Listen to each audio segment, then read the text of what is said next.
ബോധ്യപ്പെടുത്താൻ വേണ്ടിയിട്ടാണ്.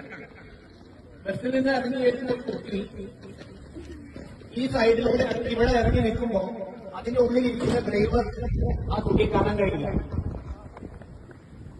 അതിനുശേഷം ഈ കുട്ടി ഇവിടുന്ന് ഇങ്ങനെ വന്ന് ഈ ബസ്സിന്റെ മുന്നിലൂടെ കയറി ഇവിടെ എത്തി ഈ ഭാഗത്ത് നിന്ന് ക്രോസ് ചെയ്യുമ്പോഴും അവിടെ ഇരിക്കുന്ന ഡ്രൈവർക്ക് ഇതിനെ കാണാൻ പറ്റില്ല. ഇതിനെയാണ് ബ്ലൈൻഡ് സ്പോട്ട് എന്ന് പറയാ. അപ്പോ ഇതുവഴി ഇങ്ങനെ പോകുന്ന കുട്ടീനെ ഒരു കാരണവശാൽ ആര് കാണുന്നില്ല?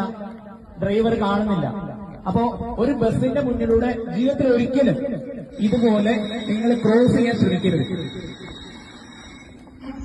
മിനിഞ്ഞാന്നുണ്ടായ അപകടത്തിന്റെ വ്യാപ്തി അത്രത്തോളം വലുതാണ്.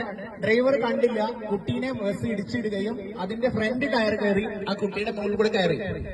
അത് മാത്രമല്ല, അത് കഴിഞ്ഞ് ബാക്ക് ടയറും ആ കുട്ടിയുടെ മേലെ കൂടെ കയറിയിട്ടാണ് ബസ്സിലെ ഡ്രൈവർ അറിയുന്നത്. അപ്പൊ ബ്ലൈൻഡ് സ്പോട്ട് എന്താണെന്ന് നിങ്ങൾ വ്യക്തമായിട്ട് മനസ്സിലാക്കിയിരിക്കണം. ഇത് ടെക്സ്റ്റ് ബുക്കിലോ മറ്റു കാര്യങ്ങളിലോ നമ്മൾ പഠിപ്പിക്കുന്ന കാര്യമല്ല. അതായത് ബ്ലൈൻഡ് സ്പോട്ട് എന്ന് പറഞ്ഞു കഴിഞ്ഞാൽ അവിടെ ഇരിക്കുന്ന ഡ്രൈവർക്ക്, ആ ഡ്രൈവർ സീറ്റിൽ ഇരിക്കുന്ന ആൾക്ക് ഈ ദൂരത്ത് നിന്നാൽ മാത്രമേ കാണാൻ കഴിയുള്ളൂ. ഇവിടുന്ന് അങ്ങോട്ടുള്ള ഇത്രയും ദൂരത്തിൽ പറയുന്ന പേരാണ് ബ്ലൈൻഡ് സ്പോട്ട്.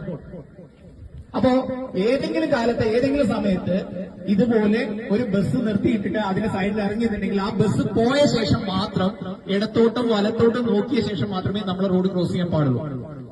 ഈ ഒരു കാര്യം നിങ്ങൾക്ക് മനസ്സിലാവാൻ വേണ്ടിയിട്ടാണ്. താങ്ക് യു മോളെ. മോളെ പേരുന്നത് റിഫ. അത് വളരെ ഭംഗിയായിട്ട് സഹകരിച്ചു. റിഫയ്ക്ക് ഏറ്റവും ഒരു സമ്മാനം. Thank you.